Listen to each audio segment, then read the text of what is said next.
My dear naughty friends, at first, wish you my love,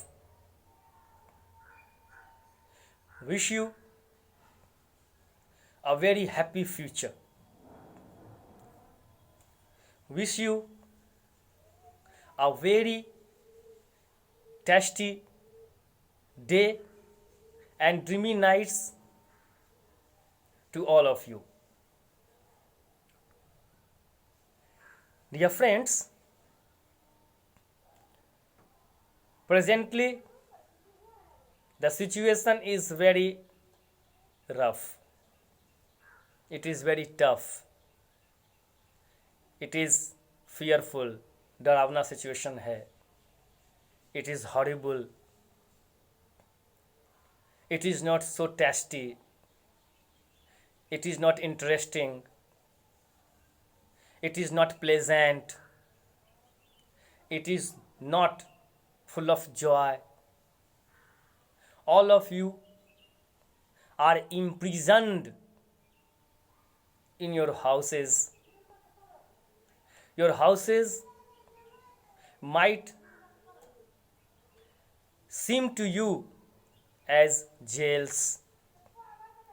Schools are closed. You are not getting chances to meet your friends face to face. You are not being allowed to play outdoor games. So the situation is certainly very disappointing, very sad for your people. आप लोगों के लिए, खासकर बच्चों के लिए, निश्चित रूप से यह समय बहुत खराब है. घर में रहना पड़ रहा है, विद्यालय बंद हैं, ट्यूशन बंद है, बाहरी लोगों से मिलना जुलना बंद है, दोस्तों के साथ खेलना कूदना बंद है, सब कुछ बंद है. But don't be so sad. This is the time. यह वक्त है एंड इट विल पास. यह वक्त भी गुजर जाएगा and good days will come back. Sweet days will come back. That day will come when you will be going to school, when you will be leading normal life as you used to do, as you used to live. जो जिंदगी आप जीते थे, हंसते खेलते कूदते फांदते लड़ते झगड़ते खेलते कूदते खाते पीते पढ़ते लिखते मौज मस्ती करते हुए, वो दिन फिर वापस आएंगे. You must be hopeful. One must be hopeful. We will win and corona will lose. हम जीतेंगे, कोरोना हारेगा. Now dear friends, my little chaps, after a long gap, this friend of yours in form of English grammar is before you through his video. You have enough time now. Summer vacation is also on. So you have got an opportunity to do self-study, to read on your own, and in your self-study you can take help from your parents also. अपने जो parents हैं, आपके माता पिता हैं, उनकी आप सहायता ले सकते हैं अपनी सेल्फ स्टडी में। At the same time you can take help of some of the videos which are being loaded for you people on YouTube. And you know, my video is always playful. I never try to teach anything. मैं कभी पढ़ाने की कोशिश ही नहीं करता।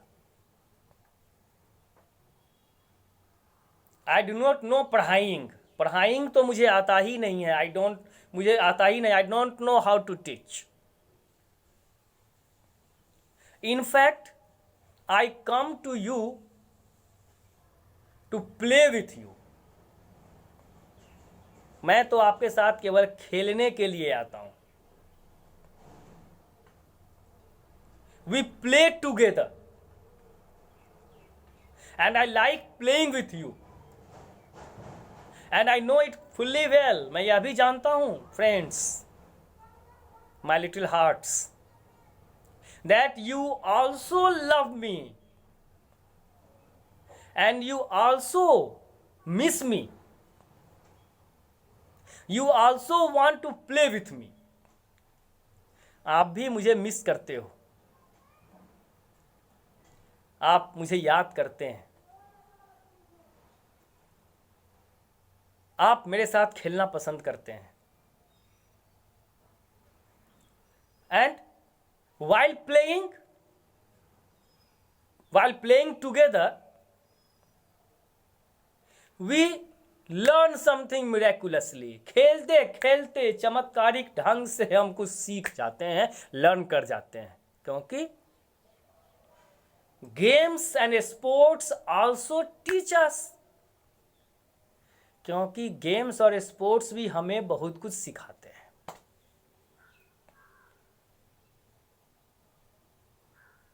You know me very well. I am your English grammar, and I have told you that I have been divided into 5 groups. ये सब चीज़ें मैं आपको बता चुका हूँ। Orthography, etymology, syntax, punctuation and prosody. ये मेरे 5 रूप हैं। I have 5 forms. I have discussed to you about my first form, that is orthography. I have also discussed etymology. Syntax has already been discussed. In brief form, छोटे छोटे रूप में ही मैंने आपको बताया था थोड़ा थोड़ा इन सभी चीजों के बारे में in my previous videos. Now comes punctuation, विराम चिन्ह, पंक्चुएशन। दिस ग्रुप या दिस फॉर्म ऑफ माइंड, मेरा जो यह रूप है, it studies the proper use of punctuation marks. जब भी हम कुछ लिखते हैं, when we write something, we use punctuation marks. जब हम कुछ लिखते हैं तो पंक्चुएशन मार्क्स का प्रयोग करते हैं फ्रेंड्स। बच्चों नहीं करते? ऑफ कोर्स करते हैं, आप खुद जान रहे हैं, you know the fact. There are different types of punctuation marks such as full stop, जान रहे हैं आप। सेंटेंस के आगे में एक छोटा सा पॉइंट डाल देते हैं, बिंदा लगा देते हैं, हिंदी में पूर्ण विराम जिसको आप कहते हैं, सेंटेंस खत्म। आई एम प्लेइंग, मैं खेल रहा हूं, I am playing, full stop. Means this sentence ends here, यह वाक्य यहां पर खत्म हो गया।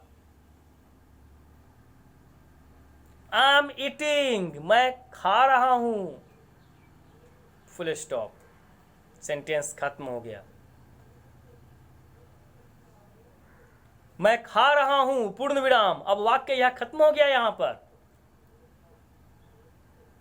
मैं खा रहा हूं, सोहन जा रहा है, I am eating, one sentence. मैं खा रहा हूं, पूर्ण विराम हो गया, यह वाक्य खत्म। सोहन जा रहा है, सोहन इज गोइंग, सोहन जा रहा है, पूर्ण विराम, यह दूसरा वाक्य हो गया। Sohan is going, full stop.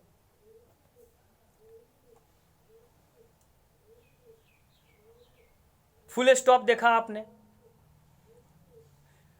Question mark, umbrella जैसा, छाते के जैसा जो होता है, क्वेश्चन मार्क, प्रश्नवाचक चिन्ह जिसको आप हिंदी में कहते हैं, प्रश्नवाचक। फिर साइन ऑफ एक्सक्लामेशन, एक लंबा डंडा होता है, एक छड़ी होती है, मान लीजिए, उस छड़ी के नीचे आप एक पॉइंट डाल देते हैं, वो हो गया sign of exclamation. We use comma also, comma का प्रयोग करते हैं। कहीं कहीं आप देखते होंगे वी यूज कॉलन का प्रयोग करते हैं, दो बिंदा देते हैं, वो कॉलन हो गया, ऊपर नीचे। कहीं सेमी कॉलन का प्रयोग करते हैं, somewhere we use semicolon also, comma दे दिया और कॉमा के ऊपर बिंदा दे दिया, कॉमा और बिंदा, ये हो गया सेमी कॉलन। और दो बिंदा ऊपर ऐसे ऐसे, ये हो गया कॉलन, कॉमा ऊपर बिंदा, ये हो गया semicolon. Somewhere we use hyphen, छोटा सा dash, hyphen, et cetera et cetera. So these are some punctuation marks, and this branch of grammar studies it. It decides the proper use of punctuation mark at proper place. कहां किस punctuation marks को आना है, किसका प्रयोग होना है, किसका यूज होना है, उसके बारे में इसी डिपार्टमेंट में, इसी विभाग में यही तय करता है। कौन तय करता है भैया? पंक्चुएशन वाला तय करता है, हम आप तय नहीं करते हैं, वो तय करता है। वो हमको बताता है यहां पर भैया कॉमा दे दो, वी हम कॉमा दे देते हैं। वो कहता है यहां फुल स्टॉप दो, यहां फुल स्टॉप होना चाहिए, वी पुट फुल स्टॉप। वो हमको बताता है कि नहीं नहीं भाई, यहां you must use question mark है, यूज करते हैं क्वेश्चन मार्क।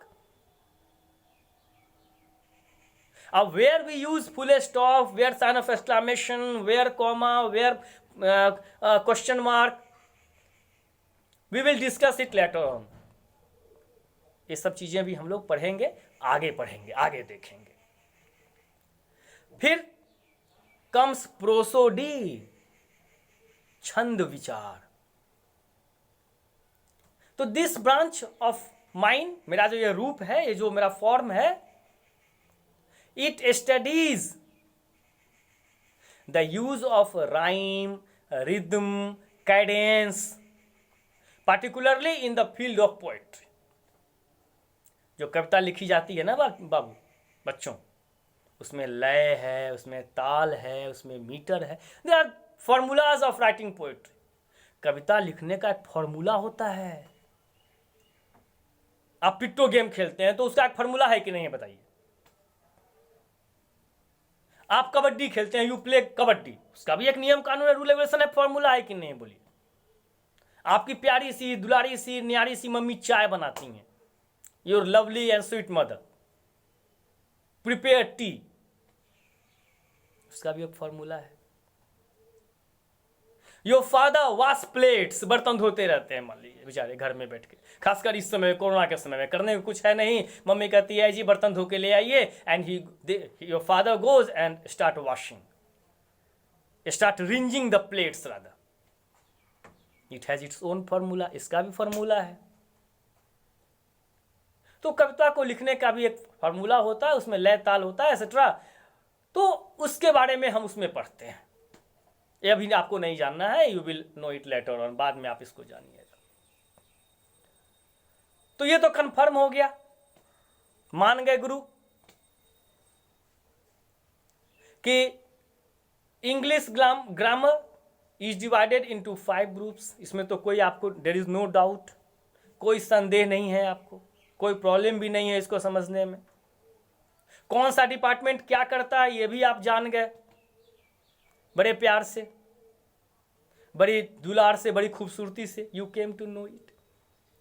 अब पहला है ऑर्थोग्राफी, ORTHOGRAPHY, क्या नाम है, कितना प्यारा बड़ा सा, ऑर्थोग्राफी। ऑर्थोग्राफी कितना बड़ा नाम है, orthography.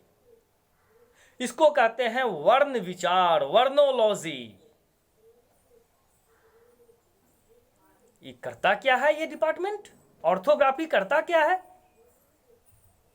It talks about words, letters, letters के बारे में ये चर्चा करता है। तो ऑर्थोग्राफी स्टडीज वर्ड्स, यानी लेटर्स जिसको आप कहते हैं, अक्षर जिसको आप कहते हैं, अक्षरोलॉजी, अक्षर का ज्ञान ये कराता है ऑर्थोग्राफी।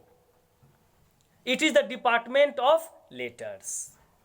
यह लेटर का डिपार्टमेंट है। यहां जब घुसिएगा, if you go to this department, जब आप उस डिपार्टमेंट में जाएंगे, you will meet letters there. And friends, letters are the best friends. अक्षर से बड़ा कोई दोस्त है ही नहीं। No friend is there who is greater than letters। अक्षर न क्षर। क्षर मीन्स होता है क्षय, क्षय का मतलब होता है नाश, नाश का मतलब होता है जो खत्म हो जाए।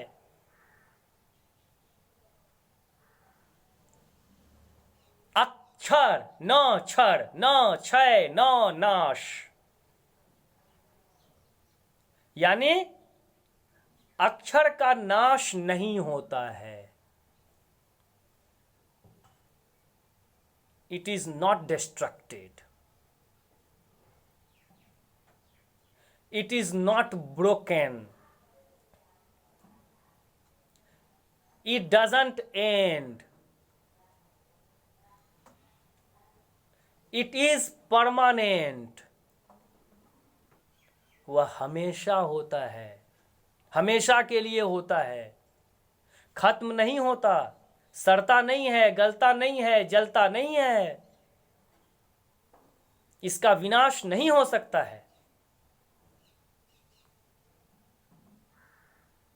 And why I have told you that letters are your best friends? Because it is because of the letters words are made. And whenever you have to say something, whenever you have to demand something, you speak or you write, and there you use words which are made of letters. तो बोलिए, आपके सच्चे दोस्त letters हुए कि नहीं हुए? They are your true friends, they are not yours, rather they are our true friends. वो हम सबके सच्चे मित्र हैं, सच्चे दोस्त हैं, सखा हैं, सहेली हैं, बंधु हैं, बांधव हैं। अब some letters are vowel and some are consonant. In English grammar, there are 26 letters, 26 अक्षर हैं। आउट ऑफ दीज 26 और 26 अक्षर्स और लेटर्स 5 आर वॉवेल्स, 5 तो स्वर हैं भैया। ए ई आई ओ यू, हुआ ना 5। A E I O U, A E I O U, A E I O U, ये जो 5 हो गए, ए E I O U, A E I O U, ये 5 हो गए आपके वॉवेल, वॉवेल्स हो गए, स्वर हो गए। अब थे 26, 26 में आपने माइनस कर दिया 5, तो बच गए 22, नहीं सॉरी 21, 21 बच गए। 21 में 2 W और Y, ये कहलाते हैं सेमी वॉवेल्स। यानी सेमी वॉवेल का मतलब ये हुआ कि they have the quality of both the consonants and vowel, दोनों की क्वालिटी है, दोनों का फंक्शन ये निभाते हैं, दोनों का कार्य करते हैं। कभी कभी दिखते कॉन्सोनेंट हैं, अब पढ़े जाते हैं वॉवेल के रूप में, W और Y। 2 और निकल गए आपके पास, 26 थे, 26 में 5 निकल गए, 21 बच गए, 21 में फिर 2 निकल गया, तो बच गया कितना, 19। तो ये 19 जो बच गए, दीज आर आवर और योर कॉन्सोनेंट्स, यानी व्यंजन। वॉवेल को हम हिंदी में कहते हैं स्वर,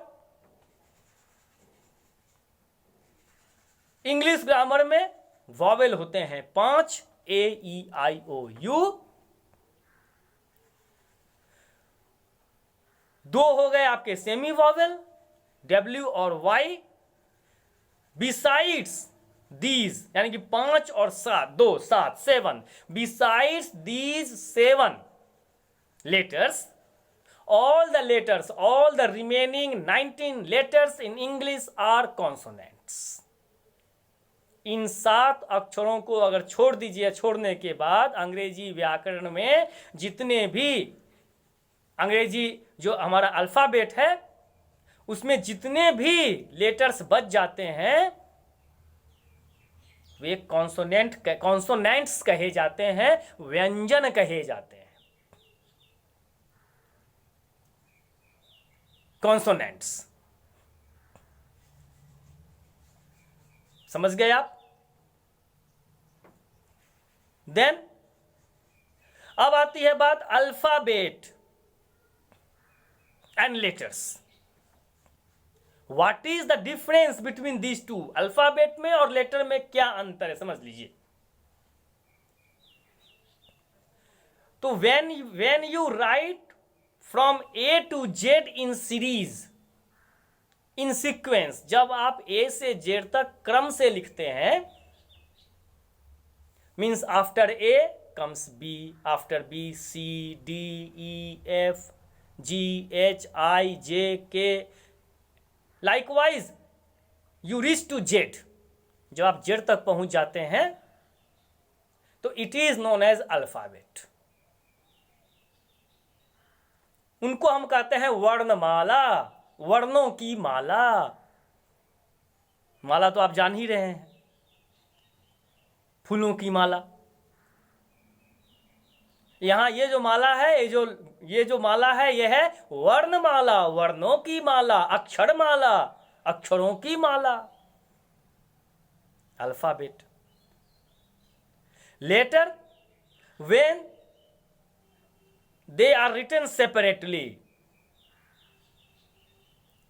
A, after A D, after D M, after M O, after O Z, likewise, तब ये हो गए letters. Words are made of letters, जो शब्द हैं वो लेटर्स से बनते हैं। अब वर्णों में भी आप देखते हैं, लेटर्स में capital letters and small letters, capital when the letters are written in a greater shape, you can say. जब उनका जो शेप बड़ा होता है लिखने में, तो हम कहते हैं वो capital letter. And a small shape, a small letter. There is no other difference. और कोई अंतर नहीं है. ऐसा नहीं है कि कैपिटल लेटर में हम कुछ और लेटर लेके आ जाते हैं कहीं से और स्मॉल लेटर कोई और होता है. It's not like that. Letters are the same. Letters same होते हैं, एक जैसे ही होते हैं, but they simply they differ in their shape. और they differ in the system of writing also. जब हम लिखते हैं उसको, तो उसके लिखने में भी कुछ अंतर आते हैं. जो आप लिखते हैं तो आप समझ जाते हैं, आप उसको नोटिस करते हैं, आपको बताया जाता है कि ये लेटर है, ये एक ही लाइन में लिखा जाएगा, ये 2 में लिखा जाएगा, ये चारों को टच करेगा, एटसेट्रा एटसेट्रा. ये आपको समझाया जाता है, बताया जाता है. ऑर्थोग्राफी एंड्स है. ऑर्थोग्राफी का डिपार्टमेंट यहां बंद हो जाता है भैया. उसने आपको अक्षर के बारे में बता दिया. It has taught about you, it has taught you about the letters. भाई कैपिटल लेटर्स होते हैं, स्मॉल लेटर्स होते हैं. There are 26 letters in English alphabet. Out of this 26 there are 5 vowels, 2 semi vowels and 19 are consonants. Now its duty is over. अब orthography का department की जो duty है, उसका जो काम है, इट एंड्स हियर. वो यहीं खत्म हो जाता है. ऑर्थोग्राफी अब यहां पर खत्म. Now will come etymology. अब आएगा etymology, department of etymology. And I have told you, as I have told you, this department etymology is the science या is the department which studies words. शब्द विज्ञान, शब्दोलॉजी, शब्द विचार, जो मैंने आपको बताया था. इटीमोलॉजी शब्द विचार, वर्डोलॉजी शब्द विज्ञान. Because I have told you at presently words are made of letters. जो वर्ड्स हैं वो लेटर्स से बनते हैं. A meaningful group of letters is a word. ध्यान दीजिए, ए A meaningful group of letters is a word. शब्दों का सार्थक मेल, सार्थक अर्थपूर्ण, जिसका अर्थ होता है, उसी मेल को हम शब्द कहते हैं. लॉजॉलज, इट इज नॉट ए शब्द, इट इज नॉट बट जोलॉजल. NEP, nep is not a word but PEN, pen is a word. YOB is no word but BOY is a word. OZD is not a word but DOZ is a word. GOD is a word. So a group of letters which makes sense, or rather which makes complete sense, complete meaning, पूरा अर्थ उसका होना चाहिए, तनका मन का नहीं, जड़ी को नहीं, तनी को नहीं, पूरा अर्थ उसका होना चाहिए, कंप्लीट मीनिंग. तभी जाके अक्षरों का, वर्णों का वह जो मेल होगा, जो ग्रुप होगा, वो शब्द कहलाएगा. अदरवाइज वो शब्द नहीं कहलाएगा. So that's all for today, my sweet chaps, little chaps. Please be at home, obey your parents, live happily with them, eat, drink, and make merry, sleep soundly, read soundly, and try to be healthy and handsome in almost all the departments of life. जीवन के तमाम क्षेत्रों में आप स्वस्थ हो, प्रसन्न हो, हैंडसम हो, आगे बढ़ें. This is my wish for all of you. Thank you. God bless you all.